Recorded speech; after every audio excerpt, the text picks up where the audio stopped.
Hey guys, I'm Evan and this is Magnolias and Sunlight, and I am so excited to welcome you to my new series, DIY or Die, where we're going to make a Halloween spooky season inspired DIY project every day in the month of October. And if you accept this challenge and you fail at the end of the month, nobody dies. It's not like that. But you will have a house full of wonderful, really cool, creative, handmade Halloween decor that you guys can share with your friends, give as gifts, or, keep in your own house and make it look extra spooky this season. So here's the rundown. Tomorrow is the only spoiler you're gonna get, and we're going to start off with a bang. It is by far our biggest, most intense, most intricate project, and we're going to make a Halloween countdown calendar. Kind of like we're counting down the whole month with a video every day and a craft project every day. This calendar is something you can hang on your wall and count down all the way to the 31st. So while that is the only spoiler you're going to get, don't worry, every project this month is incredible. There are only treats here, there are no tricks. I wouldn't make or post something that I wouldn't want in my own home. And as I was working on these projects, if something wasn't working out, I problem solve sometimes with you guys, or sometimes I've had to scrap the whole project because I'm not going to post lame projects on the internet for y'all. We want really cool, really unique stuff, and that's what I'm hoping to bring you all month long. So it's been a task. It is early September now. I'm coming to you from the past, but I wanted to get all of this out there and really challenge myself to get back into sharing my creativity and my content with you guys. So of course, I don't do anything halfway, and this idea started back in July, and then as the Halloween decor started coming out in August, I really dove into all of the trends and things that I'm seeing so that we could narrow down to just 31 projects. And technically there are more like 36 to 40 projects throughout this month, because a lot of the days we're doing multiple projects in a video, and then a few times I've just thrown in a bonus project at the end, something that's a little too easy to be considered a DIY in my mind, but something that's fun, that we're using the materials already, so why not make one extra cute little thing. I did an extensive Google search back in August. We're talking about Anthropologie's website, CB2, Target, West Elm, Home Goods. I even dug into the At Home website, and that website and store, I don't know, it gives me anxiety. There is way too much stuff, but I did it for you guys. And then I also went in person to Michael's. They put their Halloween decor out so early. Also went into a Home Goods in person. And with all of that, I was able to start kind of narrowing it down and coming up with the ideas of things that I wanted to make. And then I also did a lot of Pinteresting, seeing what else other people have made, because I don't want to copy anyone else's projects really. If it's already out there, why should I show you guys how to do something? And then getting inspiration from old magazines, projects that I've done in the past, and then also my own DIY like craft storage area.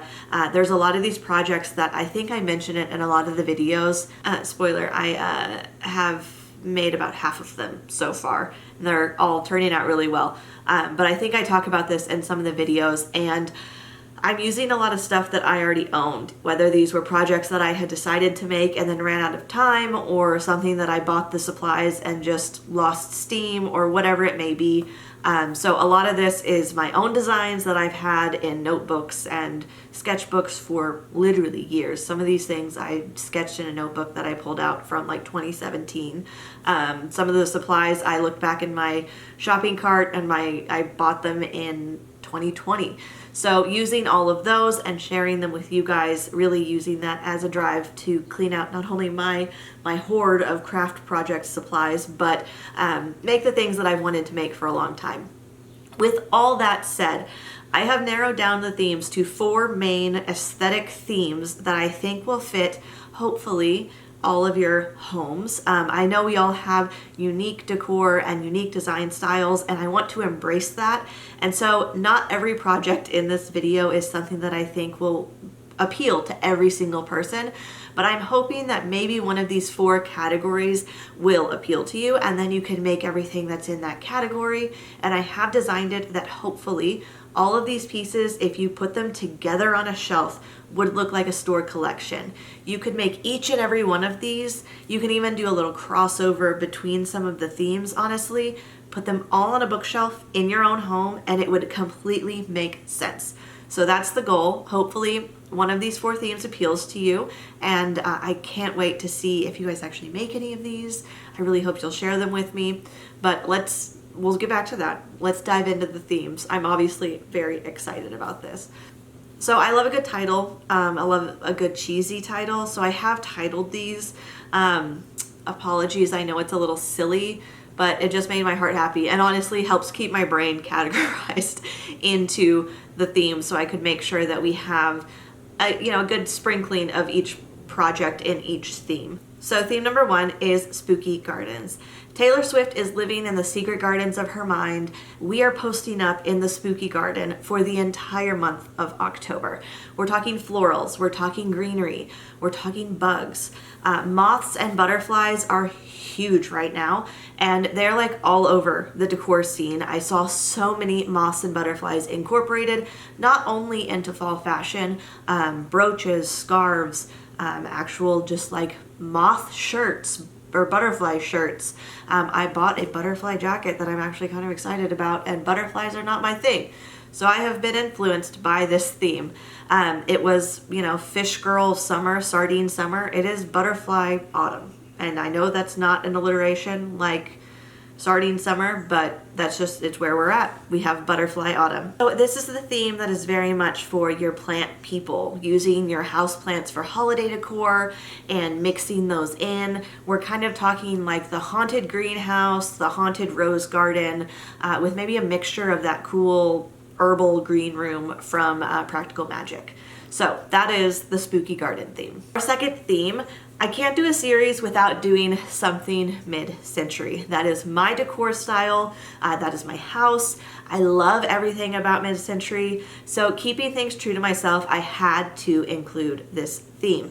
But I also saw a lot of reproduction products and have seen them for the last couple of years in stores now, where they're taking mid-century and vintage Halloween decor and remaking it with sometimes a modern twist or just straight up ripping off what used to exist.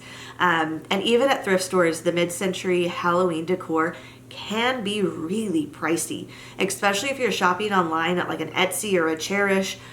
Sometimes on eBay you can find this stuff for good deals, but if it is true vintage, a lot of it was made out of like flimsy plastic or cardboard, paper products, and they've just kind of fallen apart. So to find one in good condition can be difficult, and when you do, they mark the price up.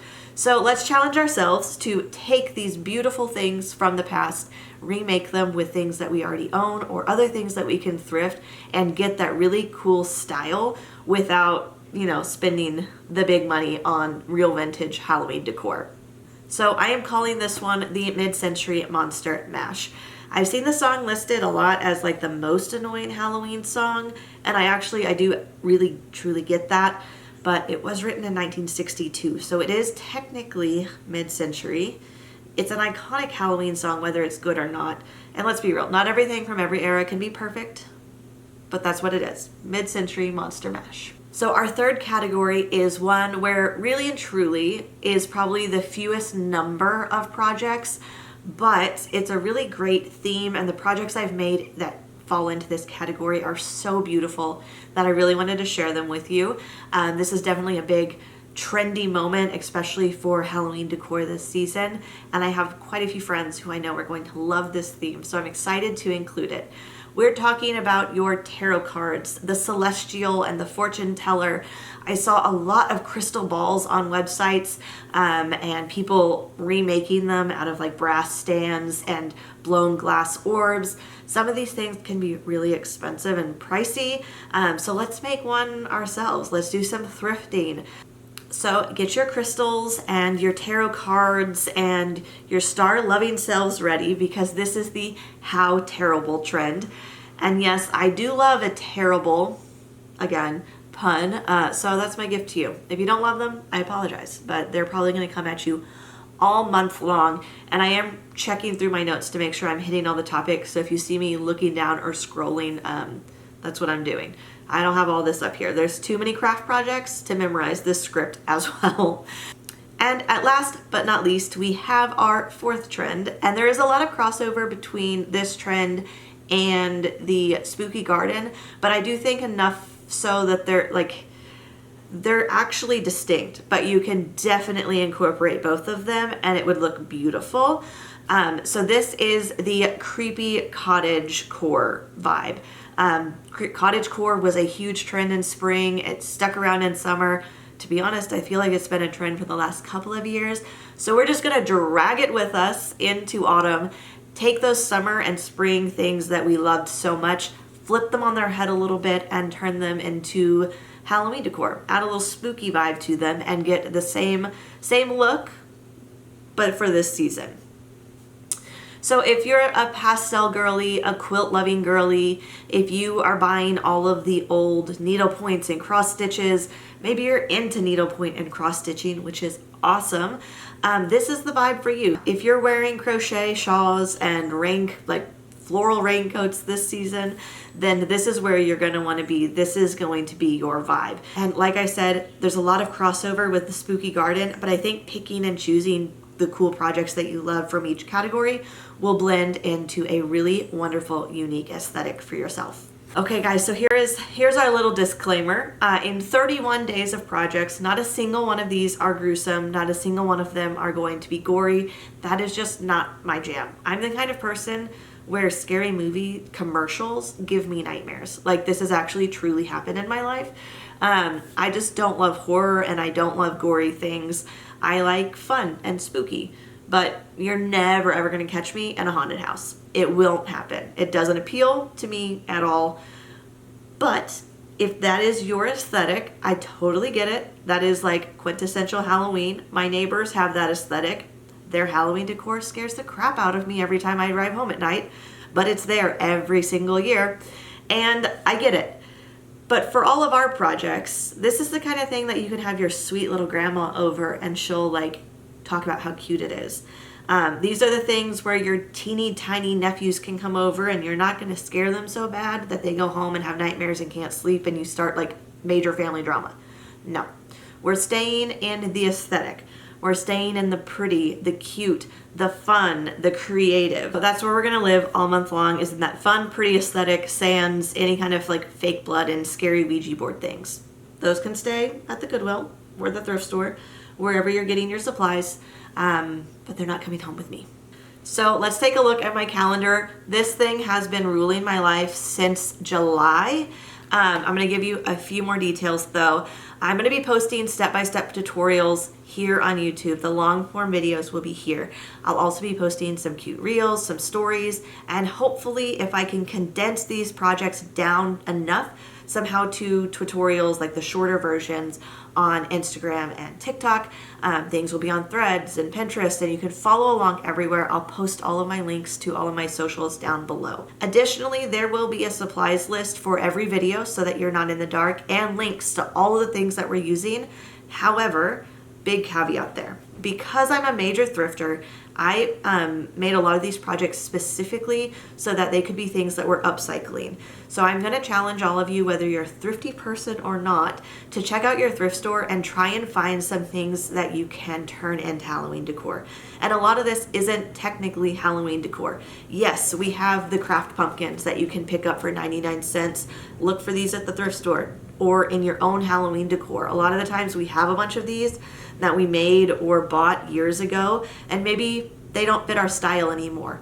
Who has the kind of storage where you can store a bunch of old stuff you're not using? Let's remake them into something that we want now that fits one of these aesthetics or whatever aesthetic you're going for, and upcycle what we already own. So that's really the goal here. A lot of the time in the thrift store, we're actually in the aisles that are not Halloween. We're in the kitchen aisle. We're using a bowl for one of our projects, not because we're mixing something in it, but because we're actually going to use the bowl. So it's just looking at things in a different way and finding ways that we can reuse stuff that already exists. So again, Supplies lists will be posted. I will try and post options for things that I have thrifted, because I know obviously every thrift store journey is different. I have been looking for a 7-inch cat figurine for a month and a half because I want to make a project with it at the end of this month, and I haven't been able to find one. So we're going to figure that out as we go. Again, I will link everything that I can, but try and check your thrift stores first. Try and check your own DIY crafty supplies baskets and storage. I know I have a lot of extra stuff laying around that I've been able to use. So that is always the first step, because we want to do this sustainably without just ordering a bunch of everything for a few projects. And that really brings us to like the end of our video. We have a puppy coming over to visit. You can probably hear her tip-tapping down below. But that is everything. So I'm really excited to share all of this whole journey with you guys over the next 31 days. It's going to be wild. I really hope to use this as an opportunity to like build a community with you guys. And I want to see if you make any of these projects. I want to see them. Please tag me. Please message me if you have questions about any of these projects. I try and do a good job about going into all of the steps, but I fully get that in 31 days will probably miss something, or maybe not explain it to my best ability. So if that happens, feel free to reach out and ask for more information. So I'm gonna do my best this month to engage with you guys on all of the platforms. If I missed something, feel free to reach out again. I am, like I said, videoing, posting, all of these things. I'm doing all of the craft work on the weekends. So it is going to be a busy month for me, and I hope a busy month for you guys following along these tutorials and making something beautiful. So don't forget to go out and spread some sunlight today. Just means spread a little kindness, spread a little joy. But go out and spread some sunlight. I love you guys. I can't wait to work on all of these projects with you. Happy Halloween, and I will see you tomorrow for day 1.